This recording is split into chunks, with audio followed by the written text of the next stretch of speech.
So when I first took over right out of army, these shop owners, they were just telling my mom, "Ayo, why your son don't want to go and study university, come and do flowers."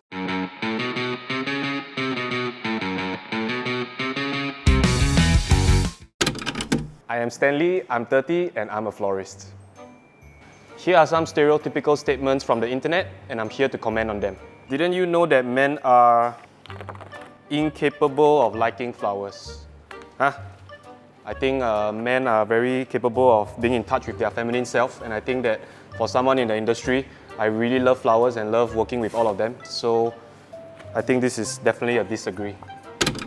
If you are a male florist, you are feminine, out of the closet or not. I think this shouldn't even be a statement in this day and age. I think everyone, especially men, can be capable of doing jobs that are feminine. And I think especially with doing flowers, it's not just about airy-fairy, beautiful, and sweet and dainty. I think it's also about having the physicality to move stuff. If you go and do a wedding setup, you need to move the arches, you need to, shift heavy pots and stuff like that. So actually, I would think that in our industry, I need a lot of male florists, but because of these stereotypes, I'm missing out a lot. Male florists are the angriest sounding people. Okay, I agree. I think I am a very angry man. I think that's one of the reasons why I also came to industrial area to do my flowers. Last time we were at a retail store. Every time the customers come in and then they just want this, want that, I cannot take it. So that's why I just like to deal with my flowers. I don't want to deal with people. When I was young, my parents have been florists, so I grew up seeing them toil through the day and night to raise me and my brother. And along the way, I think it just came naturally to me that I am going to take over this business and I'm going to do my best to expand it. I've been a florist for 8 years now.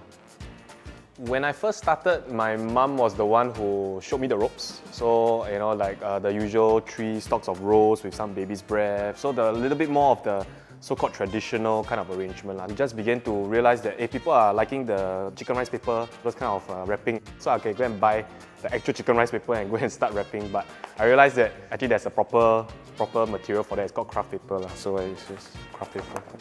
My parents are generally quite supportive of my decisions. So when I first took over right out of army, these shop owners, they were just telling my mom, "Ayo, why your son don't want to go and study university, come and do flowers." So naturally people have this, idea that floristry is a retirement job. To be honest, this is a job that really lets one be in touch with their creative self. There is still a negative connotation, but it's more widely accepted by especially the older generation. They know that actually flowers can earn you money. The suppliers and vendors, they were very helpful through my entire journey. They really showed me the ropes on how to trim the flowers, how to keep the flowers fresh, and really show me the kind of varieties that they bring in. It's really kudos to all of them for bringing Windflower to this stage. My close friends are generally all very supportive. They really came and helped out throughout this entire process, especially the starting years. Occasionally, they'll come and help out during the festive seasons, and they really helped me through, especially when I didn't have much money back then. My savings probably had 10K, and I just put everything in and see how it goes.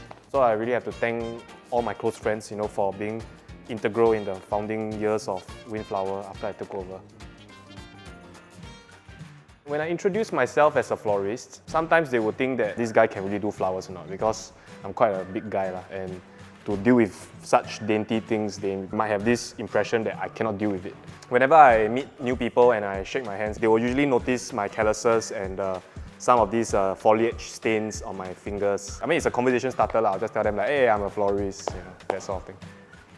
Back then, it was the Instagram boom.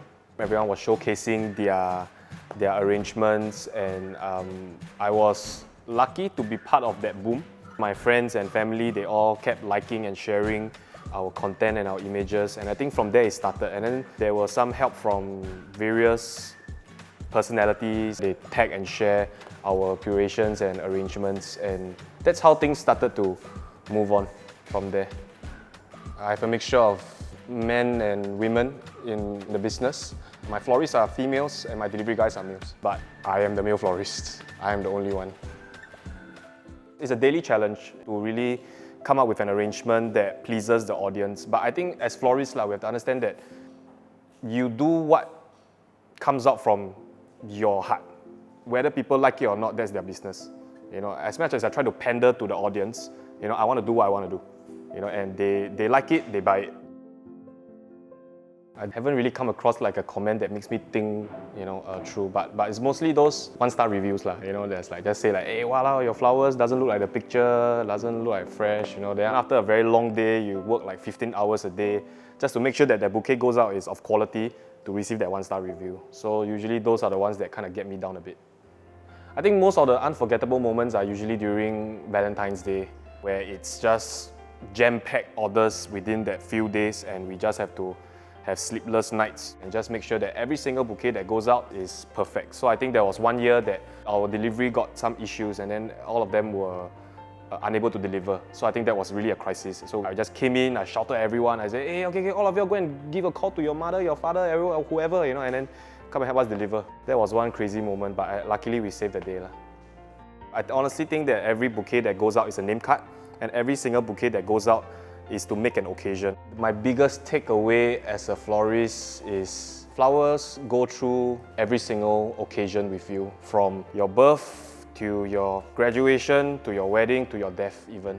And I think I'm just someone that puts it together and make sure that it is there to make someone's day.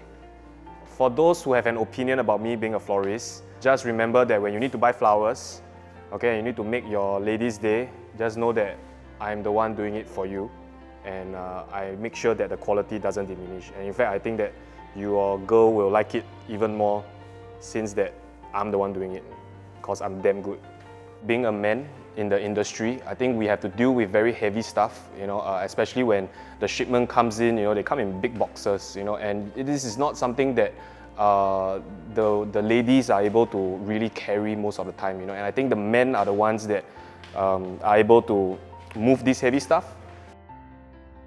I honestly think that there are times that guys can be a lot more better when it comes to aesthetic. But it depends on the kind of arrangement that we do lah. Like I think for the ladies, they tend to also like doing small arrangements. Those ones they are really good at. But when you really talk about like big setups, big arrangements, I think the guys, they are able to envision that, how the design is going to be like. Not saying that the ladies don't. There are very respectable florists, lady florists in the industry that does this very well as well. I think for most of the males in Singapore, the first thing that they are worried about is definitely money lah. But I think as long as you are able to find a good company, a good florist, and able to put in the hours, the hard work, I'm sure that you will see the fruits of your labor.